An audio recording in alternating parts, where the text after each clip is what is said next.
Yeah, absolutely. Basically, natural insect control is all about beneficial insects. So anybody growing marijuana or any crop for that matter, it's not a matter of if you're going to get bugs, it's a matter of when. The most common pest with marijuana is 100% spider mites. So the one that I was mentioning is phalasis, which is a really great one because if you start in your mom's room, it'll live with your plant throughout the whole plant's life. If you have a spider mite problem that crops up, we have something called persimilis. I kind of call them the soldiers. You put them into hot spots. So you drop a bunch of them in, they'll take care of your spider mites. And then we've got another product called Stothoris. That's kind of like the tanks. They'll actually go into webbing, they'll go right into the bud. They're not stopped by any sticky matter. They really do well in high humidity. So they're sort of the last resort. You should never have to use them, but let's say you do, they're the biggest punch that we have. Yeah, absolutely. Here, come here, take a look at this. This one here would be phalasis. This is the one that I suggest goes into your mom's room, goes into the start of your grow. When you're opening up your room, inoculate some of these. It's 2 mites per meter square. So it doesn't cost a lot of money to do this. This is a one-time inoculation.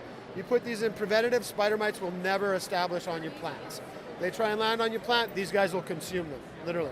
If there is no food source, they'll actually decaying organic matter. They will not eat any plant matter. They will eat decaying plant matter and pollen. So they can sustain themselves if there is no pest load. So these guys, these are number 1. Nematodes. Nematodes. Okay, so nematodes are a microscopic worm. We're actually the only producer in Canada. Therefore, if you have fungus gnats, so anybody that has fungus gnats, nematodes are a phenomenal predator for them. You water it into the soil and it actually attacks the larval stage.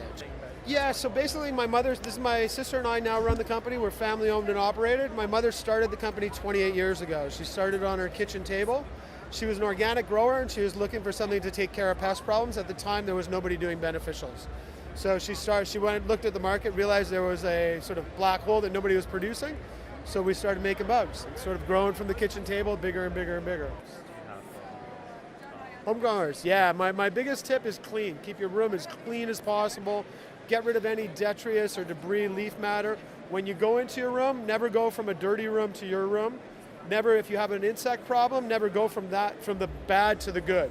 Always go from the good to the bad and then leave your room. If you have a plant that's infested, you're better off sacrificing that plant, throw a garbage bag over it, get it out of your show. That's the best advice. Be clean as possible.